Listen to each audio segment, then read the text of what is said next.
and gentlemen, may I have your attention, please? I am Corporal Davis of the 3rd Infantry Regiment, United States Army, Assistant Relief Commander, Tomb of the Unknown Soldier. The ceremony you are about to witness is the changing of the guard.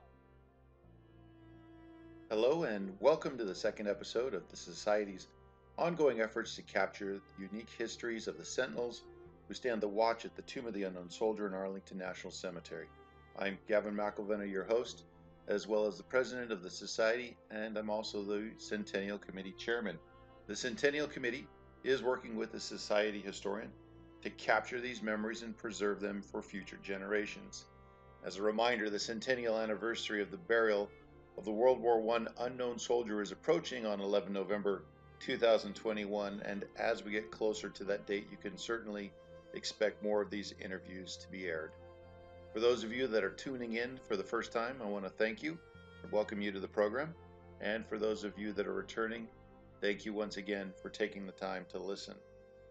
We're going to continue to post these interviews on our YouTube channel and the Society Facebook page, along with our main website at www.tombguard.org.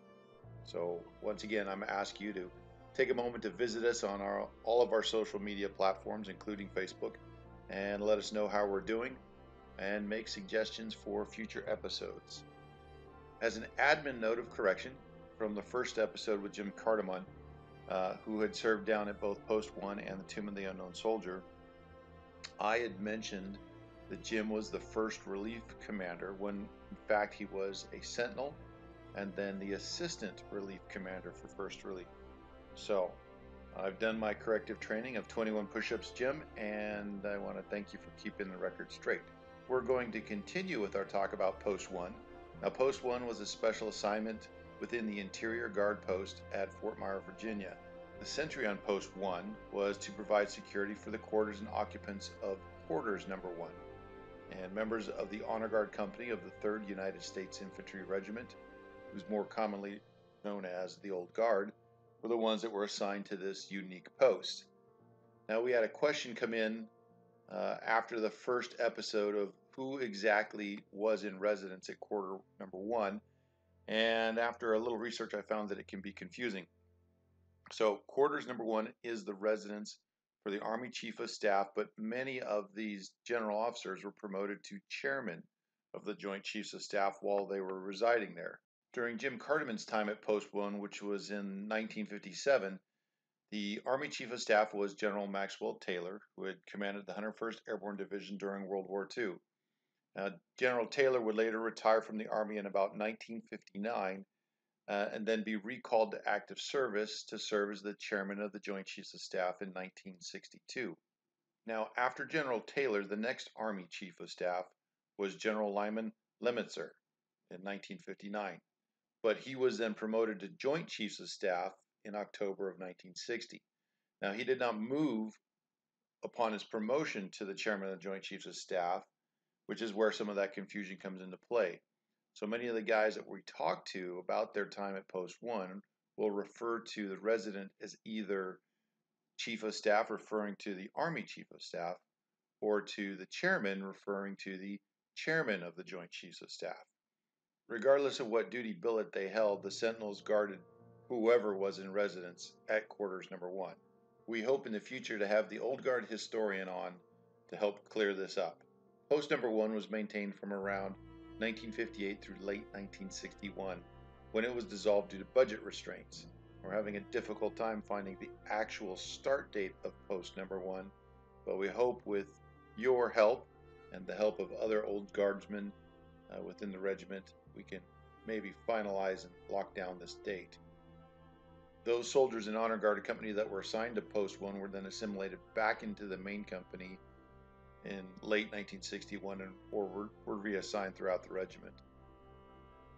While Post 1 was active, it consisted of a section leader, a driver, and 2 relief commanders, as well as 2 reliefs consisting of 4 sentries each. Until 1959, the company executive officer for Honor Guard Company was in command of that section, and after that, Lieutenant Neil Cosby was serving as the platoon leader until he was reassigned later in 1961. Soldiers from post number 1 were selected from the 4 platoons within Honor Guard Company, and soldiers were trained, and if they passed the muster, they were eventually selected to serve as a guard at the Tomb of the Unknown Soldier in Arlington National Cemetery. Typically, soldiers on post number 1 would work for about 24 hours and then have 24 hours off. And each of these tours of duty would consist of being posted for 2 hours at quarters number 1, then going back to the barracks, getting ready for their next rotation or doing more training. During the nighttime, these 2 hours would continue, but those not up on duty at post number 1 would go down to the Tomb of the Unknown Soldier and train on the mat under the watchful eyes of the tomb guards. With few exceptions, the route to becoming a tomb guard was typically through post number 1 during this time frame. Non-commissioned officers, however, were selected by hand, and they did not go through post number 1. Today we're going to be talking to former tomb guard John Ranum, who served as a sentinel at the Tomb of the Unknown Soldier in Arlington National Cemetery from 1960 to 1961. John is active in the society and is our current outreach coordinator for the Education Committee. So he's the guy that takes the request for presentations within your local community, and then he does his best to find a tomb guard that lives close by who can be there to talk about the unknown soldiers and the sentinels who stand the eternal watch. With that, let's get to the interview with John.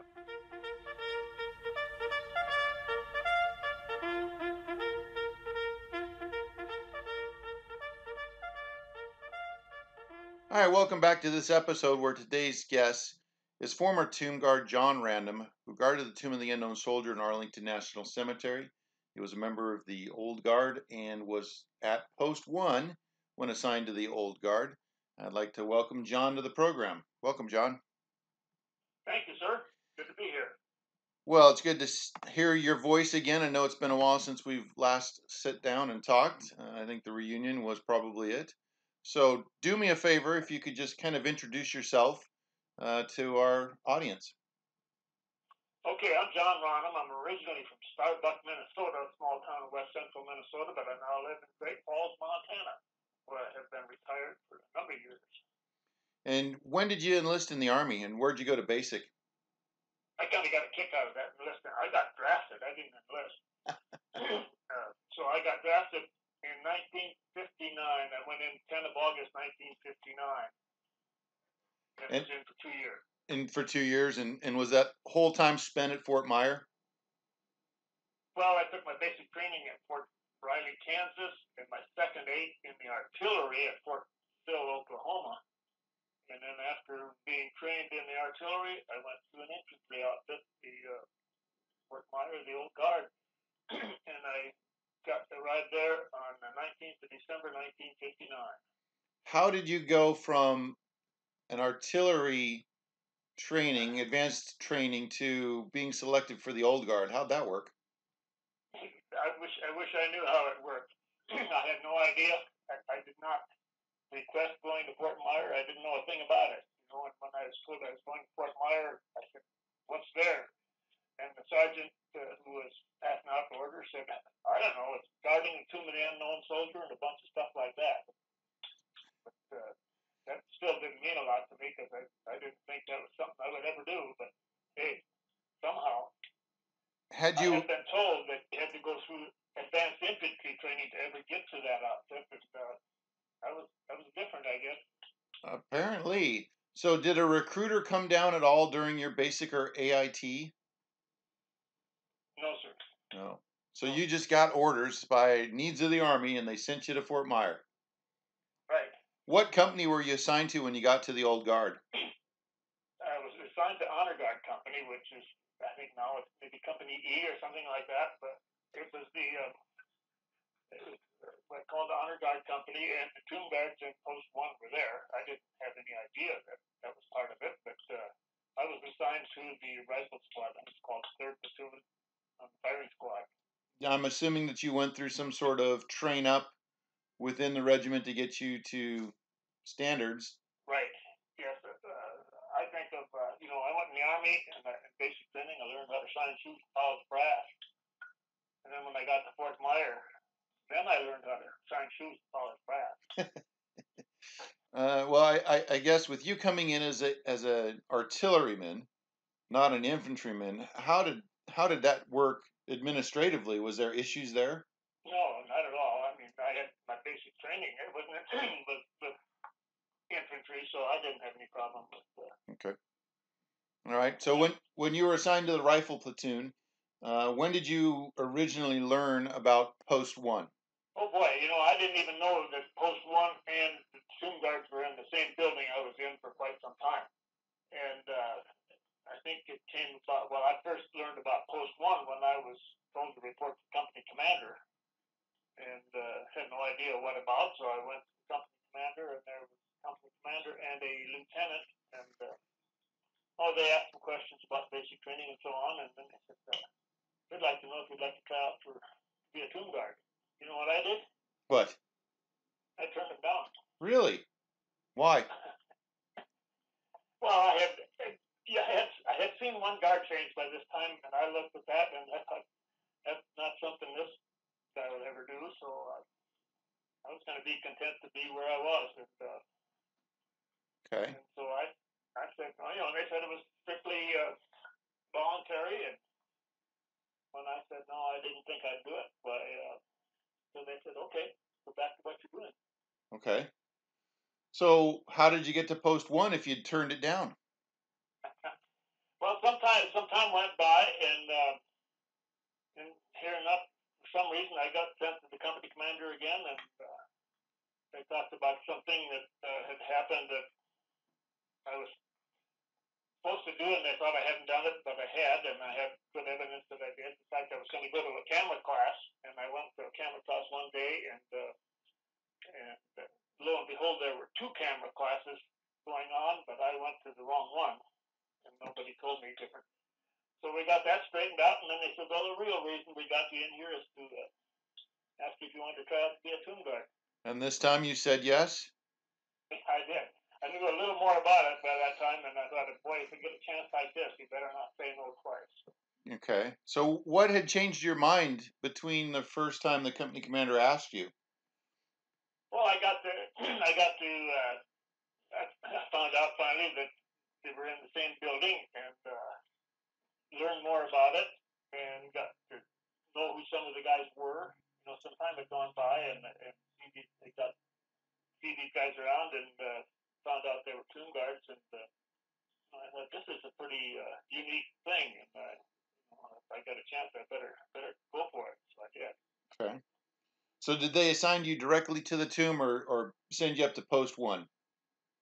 I went to Post One, and I don't remember my dates exactly, but I was in on some pretty cold weather, so I must have been in probably February or March that I went to Post One, and that was a training post mainly. That was the main purpose of it. But we did training upstairs in the barracks for the march and the manual of arms and that sort of thing. So, Who was the chief of staff when you were guarding Post One?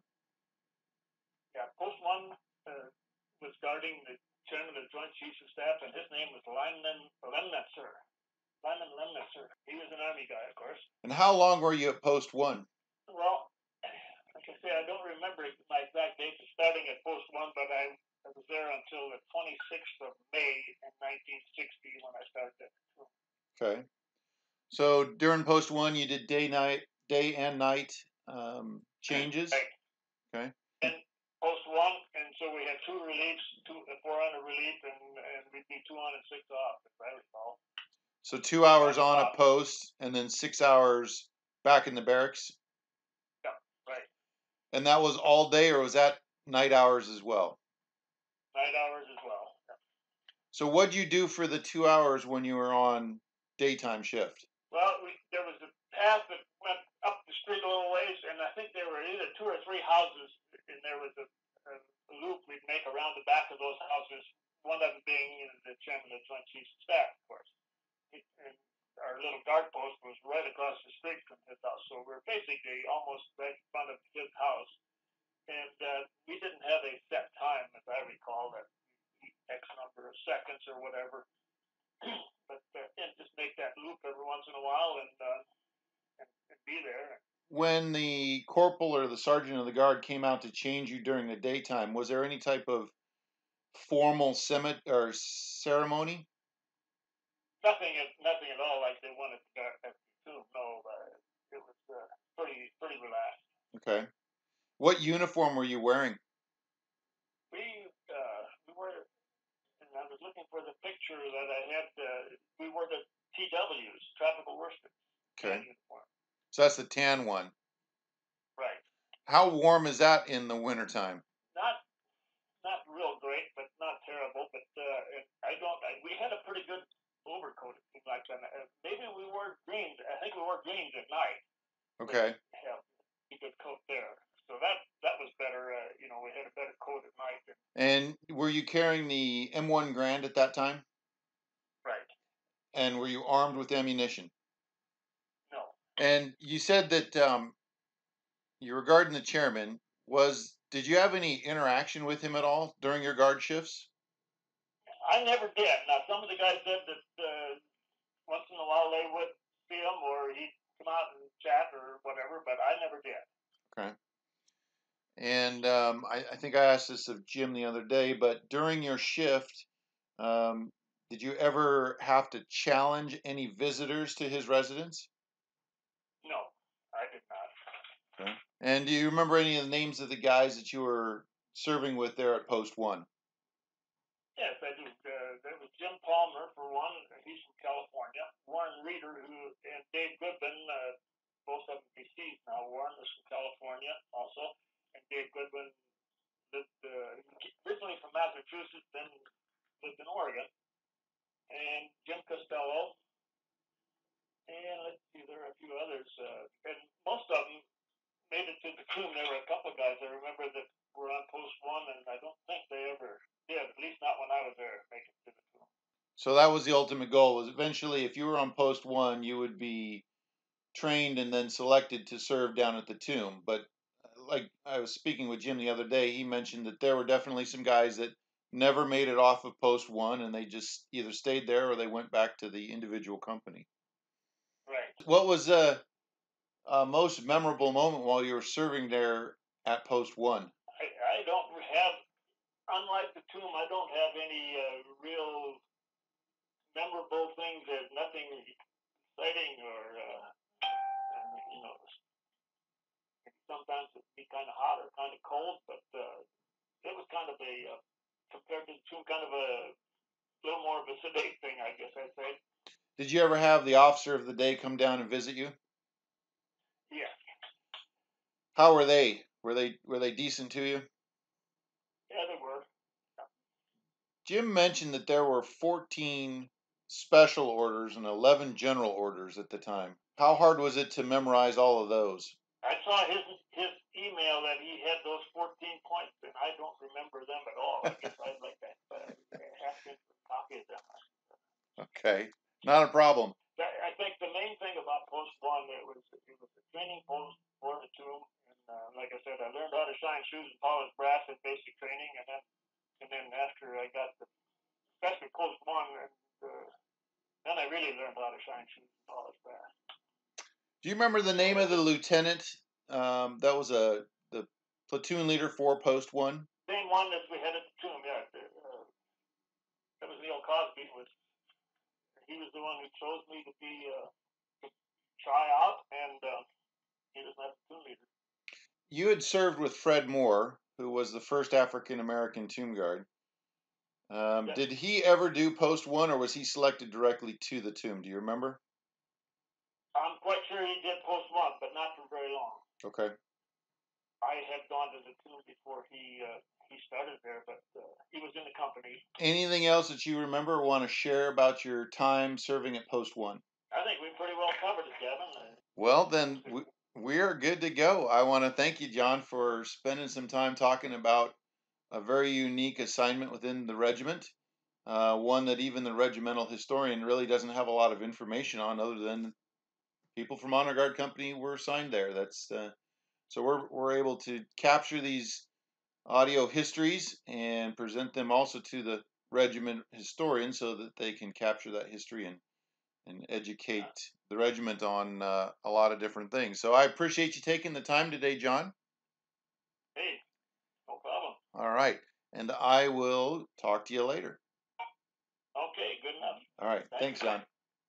Keep it. Bye.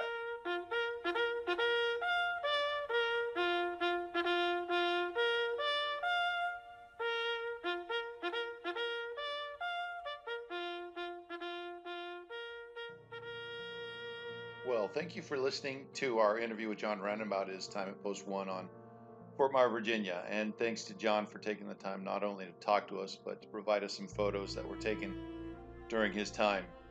I'd also like to thank Rex Looney, Jan Lilly, Jim Carterman, and the Old Guard Museum for sharing photos as well that we can put up here on this episode. I hope you've enjoyed this.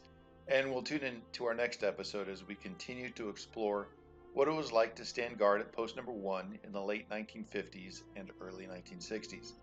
You can, of course, always stay up to date with what is happening within the society by visiting us on our social media platforms, where we've been talking about the pending Centennial anniversary in 2021 and how you and your community can help with the National Salute this year. Don't forget to share this episode with your family and friends, and until the next time, please be safe and line 6.